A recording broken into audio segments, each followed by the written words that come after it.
বিলাসীপুৰৰ এখন মধ্য ইংৰাজী বিদ্যালয়ৰ ভয়ানক ছবি। বিদ্যালয়খনৰ প্ৰধান শিক্ষকৰ বিৰুদ্ধে গুৰুতৰ অভিযোগ শিক্ষাৰ্থীৰ। এইখন বিলাসীপাৰাৰ গোবৰ্ধনপাৰা শিক্ষাখণ্ডৰ অন্তৰ্গত শালমাৰা মধ্য ইংৰাজী বিদ্যালয়।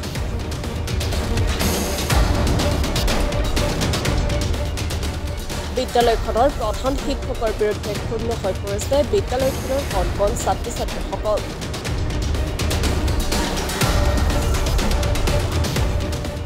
ক্ষুব্ধ শিক্ষাৰ্থীসকলে এফালৰ পৰা দলিয়াই গৈছে মধ্যাহ্ন ভোজনৰ বাবে ব্যৱহৃত বাচন বৰ্তন।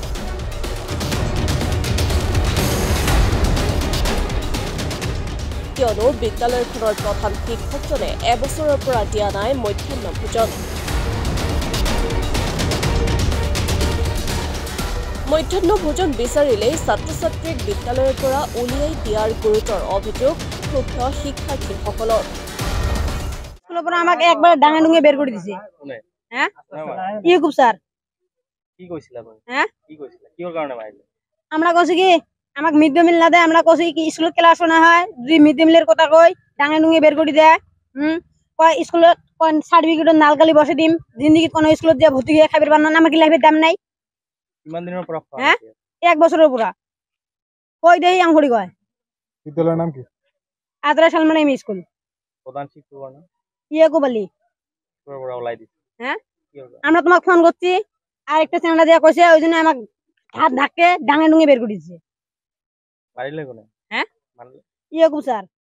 অন্য এক অভিযোগ অনুসৰি পূৰ্বে বিদ্যালয়খন শিক্ষাৰ্থীৰে ভৰি আছিল যদিও বিদ্যালয়খনৰ প্ৰধান শিক্ষকজনৰ মৈমতালিৰ বাবে সম্প্ৰতি বিদ্যালয়খনত হ্ৰাস পাবলৈ ধৰিছে ছাত্ৰ ছাত্ৰীৰ সংখ্যা।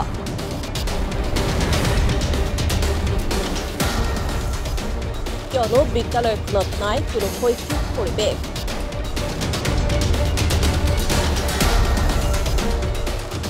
আন্তঃগাঁথনিৰ ধনৰো অপব্যৱহাৰ কৰাৰো গুৰুতৰ অভিযোগ উত্থাপিত হৈছে।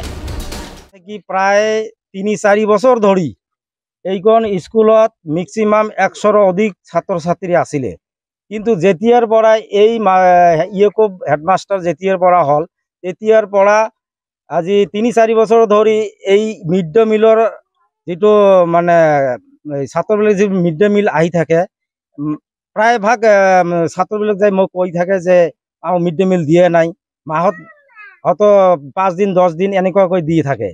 কিন্তু মই আহি প্ৰায় মাষ্টৰক কৈ যাওঁ, তথাপিতো মাষ্টাৰজন কোনো মানে গ্ৰাহ্যই নকৰে। আৰু একটা কথা যে এই স্কুলখনৰ যিটো পঢ়া শুনাৰ যিটো মানে কানুন আছিল এইটো নাইকিয়া হৈ যোৱাৰ পিছত এতিয়া মানে ছাত্ৰ নাইকিয়াই হৈ গৈছে। আমি মাষ্টৰক মানে জনাই আহিছোঁ, কিন্তু মাষ্টৰে কোনো কাণ সাৰা দিয়াও নাই।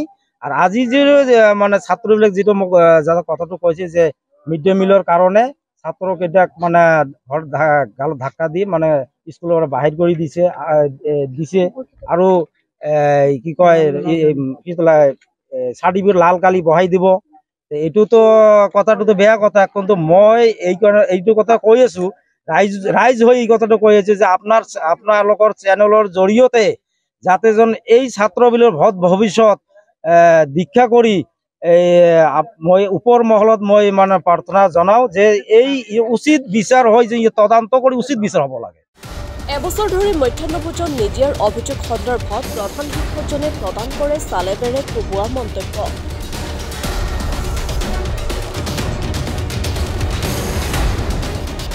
এবছৰ নহয়, বিদ্যালয়খনত দমকল বেয়া হোৱাৰ বাবেহে বিগত 15 দিনৰ পৰা মধ্যাহ্ন ভোজন দিব পৰা নাই বুলি অকপটে স্বীকাৰ কৰে প্ৰধান শিক্ষকজনে। মোৰ বন্ধ হোৱাৰ কাৰণ হ'ল পানীৰ প্ৰব্লেম। পাম্প কলটো বেয়া হৈছে, পাম্প কলটো ঠিক কৰোঁতে মোৰ সময় লাগিল। এবাৰ ঠিক কৰিলোঁ, মিস্ত্ৰী আনি ঠিক নহ'ল, আকৌ দ্বিতীয়বাৰ ঠিক কৰিলোঁ। চাউল দাইল আছে মোৰ, তেতিয়া মই ল'ৰা ছোৱালীক কৈছোঁ যে অহা শনিবাৰ মই তোমালোকক যিকেইদিন খোৱা হয়নি চাউল দিম। কিমান দিন আপোনালোকে দিয়া নাই mid day meal? Mid day meal মোৰ বোধেৰে 15 দিন মান বন্ধ হৈ আছে। এনৰলমেণ্ট কিমান আছিলে? এনৰলমেণ্ট কিমান আছিলে? এনৰলমেণ্ট 36। আৰু 15 দিনৰ পৰা আপুনি মিড ডে মিল দিয়া নাই। বিভাগীয় ফালৰ পৰা কিবা কৈছিল নে আপোনাক? বিভাগীয় ফালৰ পৰা মই জনোৱা নাই। মইতো ক'লো ল'ৰা ছোৱালীকেইটাক যিকেইদিন খোৱা হয়নি চাউল দাইল দিম।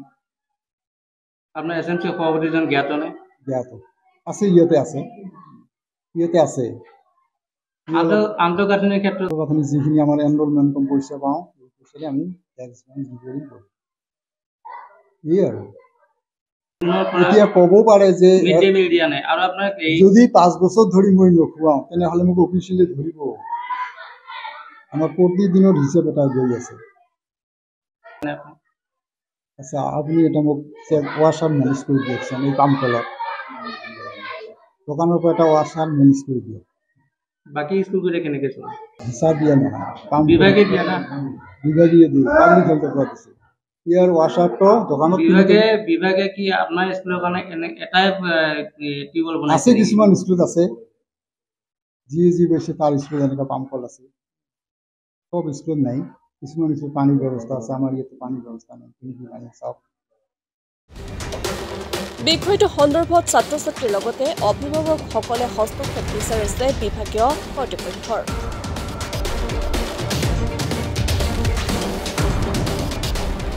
বিদ্যালয়খনৰ প্ৰধান শিক্ষকৰ বিৰুদ্ধে উত্থাপিত অভিযোগৰ উচিত তদন্ত কৰি বিদ্যালয়খনৰ শৈক্ষিক পৰিৱেশ ঘূৰাই অনাৰ দাবী বিদ্যালয়খনৰ কণ কণ শিক্ষাৰ্থীৰ লগতে অভিভাৱকসকলৰ।